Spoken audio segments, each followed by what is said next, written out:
Hi friends, I hope you're doing well. I'm alive, barely, but I'm alive. Today I'm going to be filming the mid-year book freakout tag. This tag kind of circulates around booktube every single June, and I've been seeing it pop up in my subscription feed, so I figured it was finally time for me to go ahead and film this video for you guys.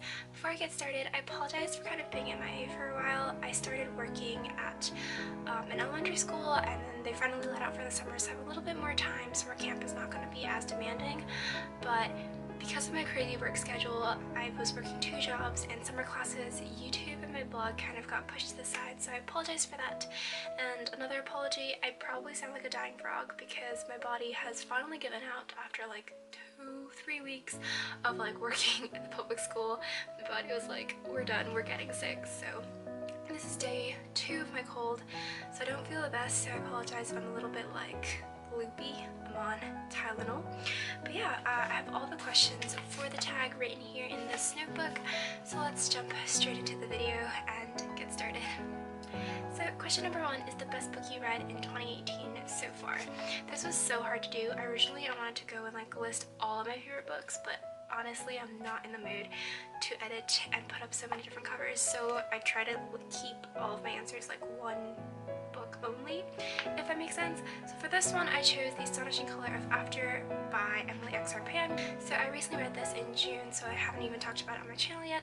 You'll hear more about my thoughts for this particular book in my wrap-up, which hopefully will be uploaded soon if I get to film it. But yeah, I really loved this book.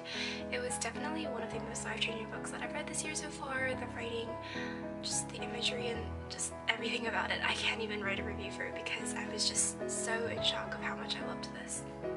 Question number 2 is the best sequel you've read in 2018. So this one was really hard because I'm sure if you've been on my channel at all this year, you know that there were some really great sequels that I read. I ended up going with The Girl in the Tower by Catherine Arden because this book I was obsessed. I was so in love with this and it was definitely amazing. I did want to say Heart Forger, but I will talk about that in some of the later questions, so I think I'll go with Girl in the Tower for this one. The writing is just phenomenal for one, and then the characters are so amazing. The story itself is also just so incredibly unique. It's something that I've never really heard about or read about before, so obviously this one definitely was just amazing all around. Question number 3 is new release you haven't read but want to. For this, I chose The Queen of Sorrow by Sarah Beth Durst. This is the 3rd and final book to the Queens of Renthia trilogy, and this came out May 15 of this year, so it was pretty recent, give or take about a month or so.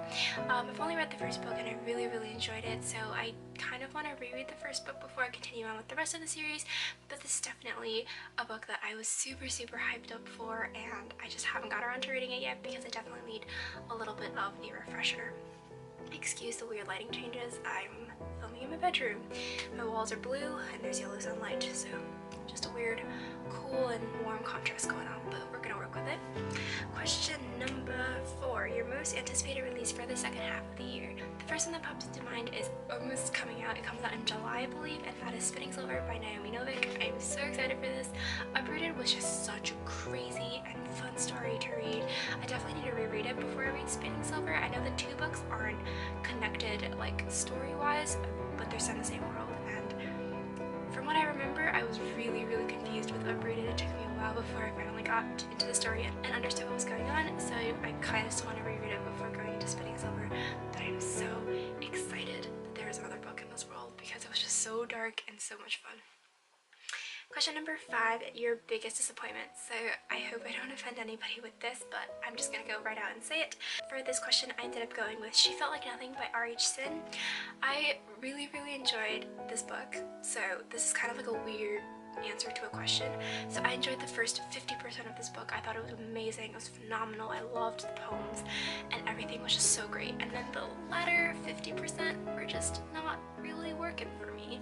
I felt like I loved it so much in the beginning, and then it kind of went really downhill where I wasn't connecting with any of the poems, and I just felt like it was so repetitive and redundant, and it just wasn't speaking to me as much. Obviously this is a very personal thing.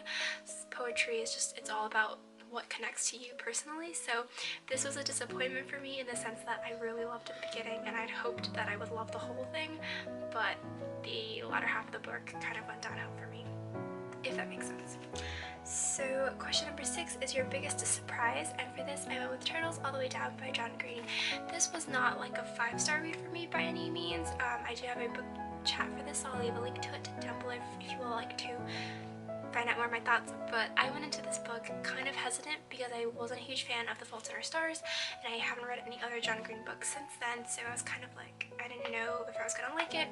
I was just not very hopeful when going into this, but I ended up really enjoying it. It just delivers a very strong and powerful message, and I feel like it's just a really great read, so I did enjoy it. So yeah, it was definitely a surprise for me. Number 7 is favorite new author, and I kind of cheating because I have a repeat. Actually, I have a couple repeats, but it's okay. I'm with Catherine Arden, and I did love her a lot at the end of 2017 after reading The Bear and the Nightingale, but it wasn't until I read The Girl in the Tower that she officially became like one of my favorite authors of all time. I enjoyed her work last year, but like this year I'm like a die-hard fan. I feel like anything else that she writes, I am gonna like want to read it because her writing prose is just so beautiful. It's so lyrical, and I love just everything that she puts out. So she's definitely a new like absolute favorite author. And question number 8 is your newest fictional crush. Fun fact, I actually wrote curse. I don't know if you guys can see. I had to cross it out and write crush because it's not a curse, it's a crush. This was a little bit hard because I wasn't really sure who I wanted to pick, so I ended up going with Morzoko. I hope that's how you say his name.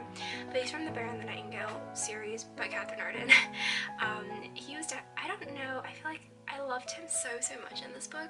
He's still that like same aloof frost demon who like, he's a demon slash god type of figure, and then the way he treats Vazia in the story was just so beautiful. I don't know, I can't even describe it, but when I was thinking of like a male character that stood out to me that I would like potentially have a crush on, the frost demon of death came to mind, so we're gonna go with him. Question number 9 is favorite newest character, and for this I went with Tia from The Heart Forger.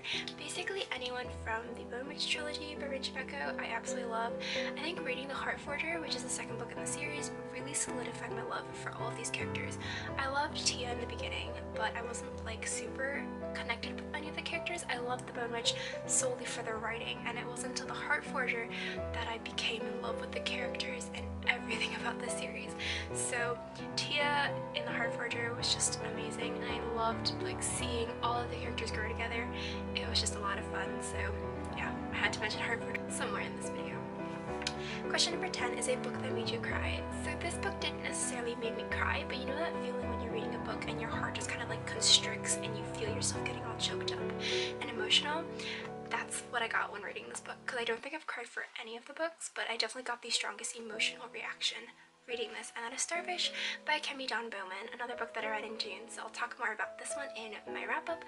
But just the writing in this, I felt like it just like hit a chord with me, and like there were so many times where I felt like I just lost my breath and I couldn't breathe, and everything was just like still because of how powerful some of the writing was, and it was really great. Question number 11, a book that made you happy. For this I went with Emergency Contact by Mary H.K. Choi. This book made me feel happy and awkward like all at the same time, so it was really weird to like think about, but at the same time I had a lot of fun reading it. I enjoyed the little interactions between Penny and Sam. I enjoyed their like anti-socialness, and just the whole experience of reading this book was a lot of fun. It gives you a lot of like warm fuzzy feelings. It's just all around like a feel-good book, so this one definitely fits the answer for the question.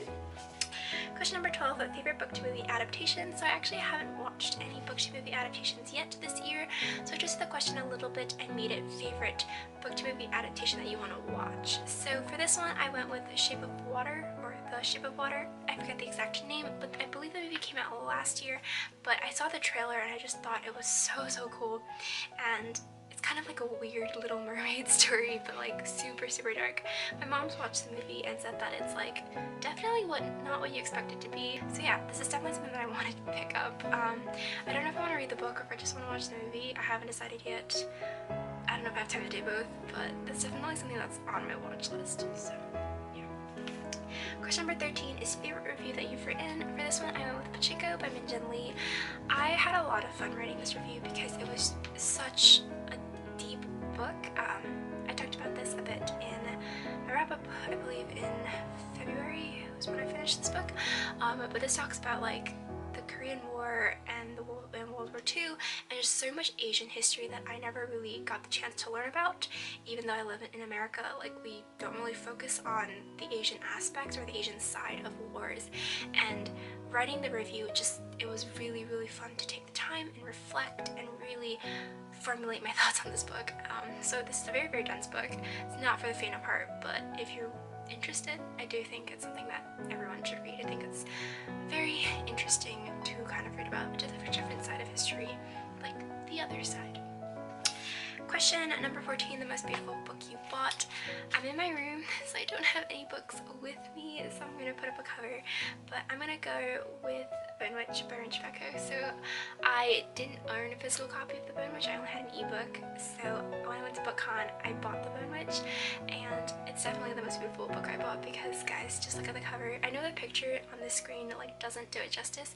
It's so gorgeous. Like, just go in store and look for the Bone Witch, and I swear, it's absolutely beautiful. And then the last question in this tag is number 15, books that you need to read by the end of the year. So I have 3, I guess, so I will take the time and insert the covers, but I'll talk about them individually. The first one I have is Wild Empress by Nikita Gill. She's kind of another like new favorite author, but I haven't read any of her works in full. I've read snippets of them on Instagram and Tumblr and all of that, and I really liked them. So I got her book at BookCon, and it's definitely something that I want to read. I just don't know when I want to read it. I don't know if I want to read it slowly or fast. I don't know, but I want to read this book by the end of the year. And she's coming out with another one. I think it's like September or November or something with an R in it, and I'm so excited. The next one I have is the Queens of Renthia trilogy. I talked about this before, but I do want to complete the entire trilogy by the end of the year. That is definitely a goal of mine, and I hope I like it. And the last one I have is The Conqueror Saga by Kirsten White. The 3rd book comes out very soon, I believe, and I'm so excited. I really liked Anna Darkin when I read it like 2 years ago. I haven't read the sequel, so this is another trilogy that I hope to like kind of reread and get back into and complete by the end of the year. So that concludes the mid-year book forget tag. I hope you guys enjoyed this video. I will have the questions linked in the description box if you would like to answer any of the questions. I love to know your answers. Yeah, just leave them in the comments below. Hope you guys enjoyed this video. Thank you so much for watching. Please subscribe if you haven't already, and I'll talk to you guys hopefully very soon in my next video. Bye!